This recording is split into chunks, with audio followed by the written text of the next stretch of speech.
Hello everyone, welcome to my channel Blaze on Mantra. और मैं आज आपके लिए लेकर आई हूँ एक नया वीडियो आईपीसी का कंटिन्यूएशन, जहां हम डिस्कस करने वाले हैं आईपीसी चैप्टर 5 जो है अबेटमेंट। तो चलिए देखते हैं अबेटमेंट क्या है, सेक्शंस क्या कहते हैं इसके बारे में, इसको थोड़े डिटेल में जानने की कोशिश करते हैं। तो चलिए देखते हैं अबेटमेंट को किस तरह से एक्सप्लेन किया गया है सेक्शन 107 आईपीसी में। सबसे पहले ये सेक्शन कहता है abetment of a thing. A person abets the doing of a thing who. First क्या है, फर्स्ट क्लॉज है इसका, instigates any person to do that thing, किसी को उकसाना उस काम को करने के लिए। सेकेंडली, इंगेजेस विथ वन और मोर अदर पर्सन और persons in any conspiracy for doing of that thing, किसी के साथ कॉन्स्पिरेसी करना उस काम को करने के लिए। लेकिन यहाँ पर जो कॉन्स्पिरेसी है वो हमारे आईपीसी के नेक्स्ट चैप्टर में जो कॉन्स्पिरेसी जो स्पेसिफिक एक ऑफेंस है उसको जो डिफाइन किया गया है उससे अलग है। यहाँ पर कॉन्स्पिरेसी के पर्सुएंट एक एक्ट होना चाहिए। अगर वो एक्ट नहीं होता है इस कॉन्स्पिरेसी के पर्सुएंट तो उसको हम अबेटमेंट में पनिश नहीं कर सकते, वो अबेटमेंट का ऑफेंस नहीं होगा। थर्डली क्या है, intentionally aids by an act और illegal omission the doing of that thing. एक एक्ट को करने में किसी को इंटेंशनली हेल्प करना बाय एक्ट करके या इलीगल ओमिशन करके। अब ये जो सेक्शन 107 है इसमें दो एक्सप्लेनेशंस भी हैं सेक्शंस के, जो कि हमें ये बताते हैं कि किस तरह से अबेटमेंट बाय इंस्टिगेशन या बाय कॉन्स्पिरेसी या बाय एडिंग एन एक्ट उसको समझा जा सकता है। ठीक है, तो आइए एक्सप्लेनेशन 1 को देखते हैं।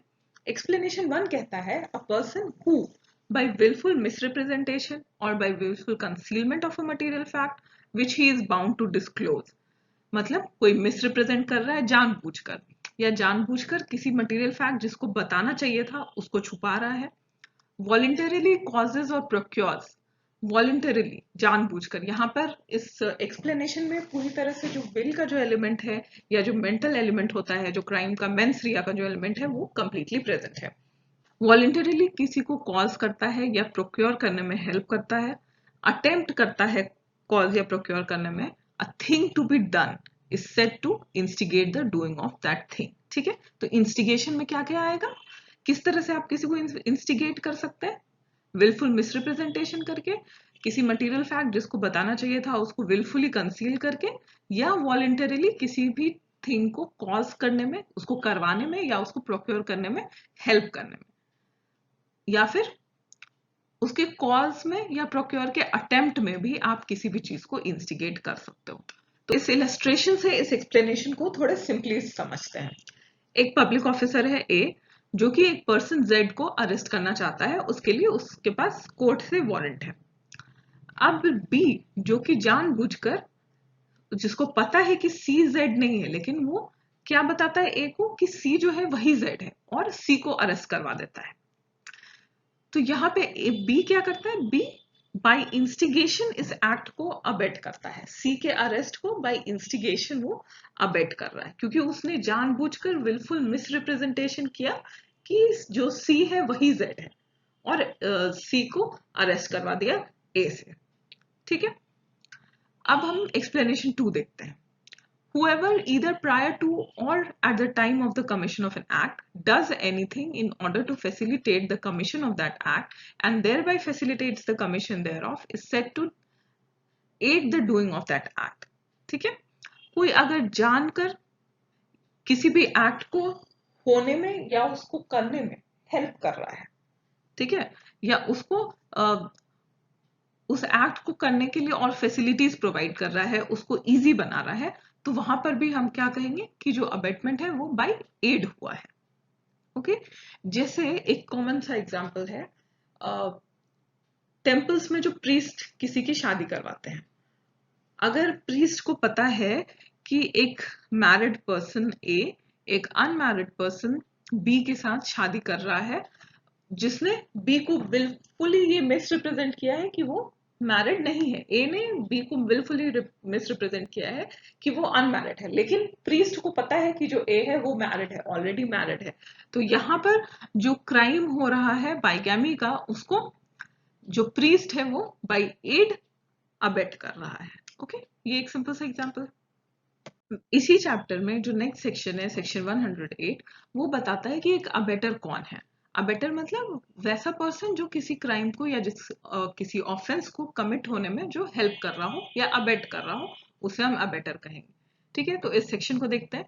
A person abets an offense who abets either the commission of an offense or the commission of an act which would be an offense if committed by a person capable by law of committing an offense with the same intention or knowledge as that of the abetter। एक person एक act को कब या फिर एक offence को कब abate करता है? जब वो उसके कमीशन में हेल्प करे, ठीक है, या उसका भी वही सेम इंटेंशन या नॉलेज हो जो कि अबेटर का था। ओके, तो इसमें इस सेक्शन में अलग अलग एक्सप्लेनेशंस हैं।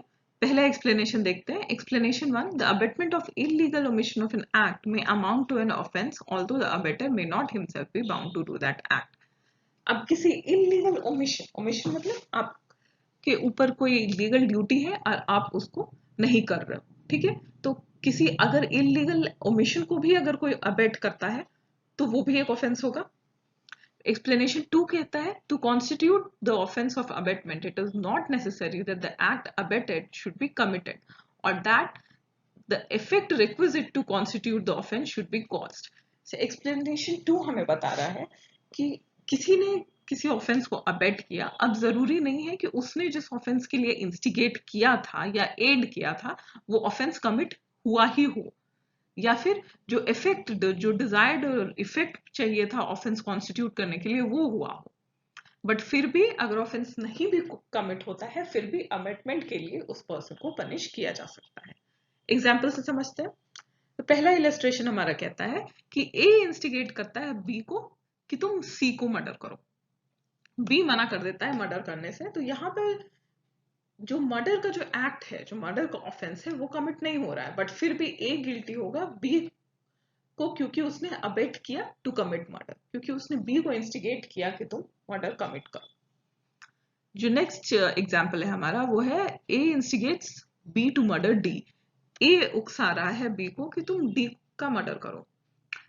बी उस इंस्टिगेशन को मानकर डी का मर्डर कर देता है, लेकिन डी जो है वो अपने वुंड से रिकवर कर जाता है, वो ठीक हो जाता है, वो मरता नहीं है। तो यहाँ पे जो मर्डर का ऑफेंस है वो नहीं हो रहा है, बट फिर भी ए जो है वो गिल्टी होगा of instigating B to commit murder.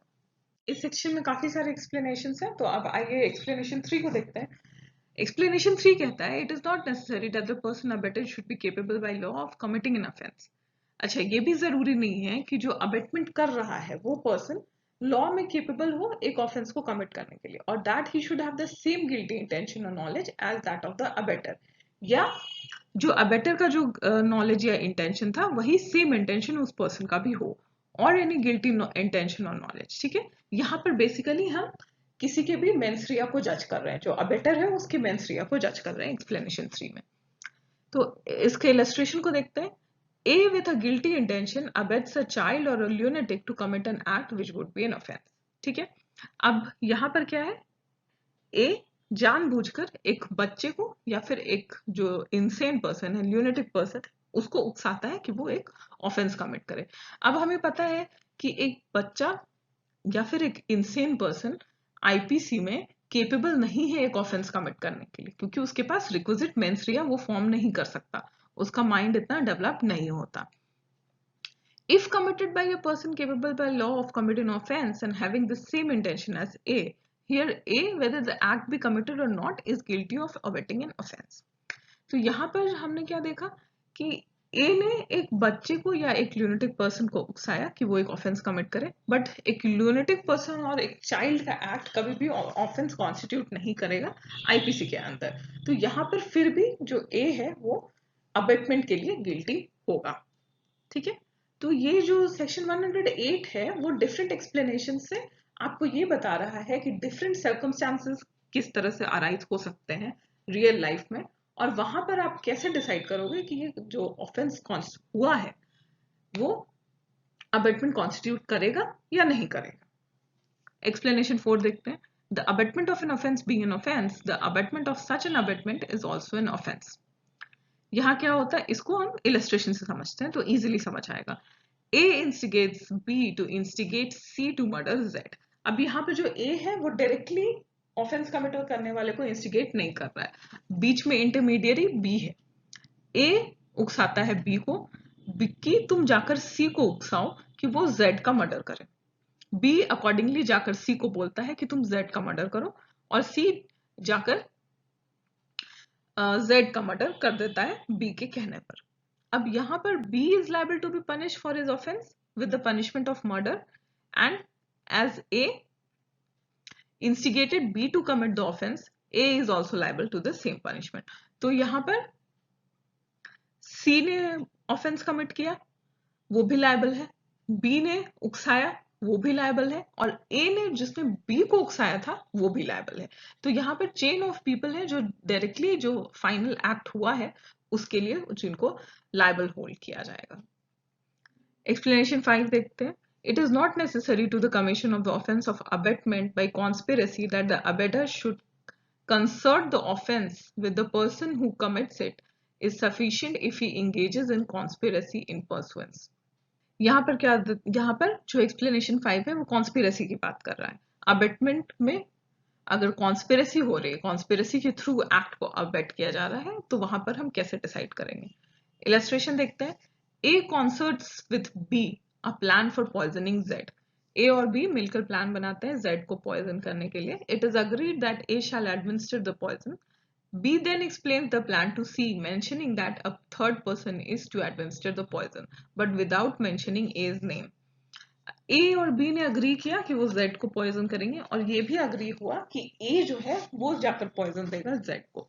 अब B अपना प्लान एक थर्ड पर्सन से डिस्कस कर रहा है, और वो कहता है कि एक पर्सन बिना A का नाम लिए हुए कि एक पर्सन Z को पॉइजन एडमिनिस्टर करने वाला है।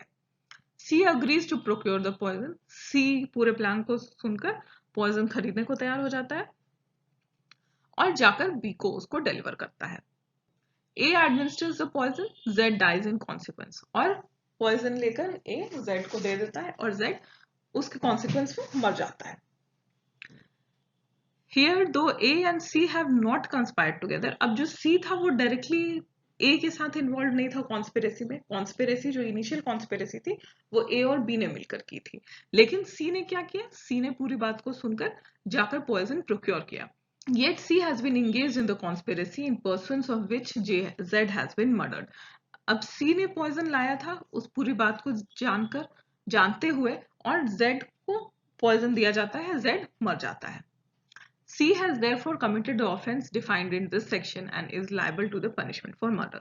तो यहाँ पे C जबकि वो डायरेक्टली जो इनिशियल प्लान था उसका पार्ट नहीं था, उस कॉन्स्पिरेसी का पार्ट नहीं था, बट फिर भी उस कॉन्स्पिरेसी में वो लेटर ऑन ऐड हो जाता है।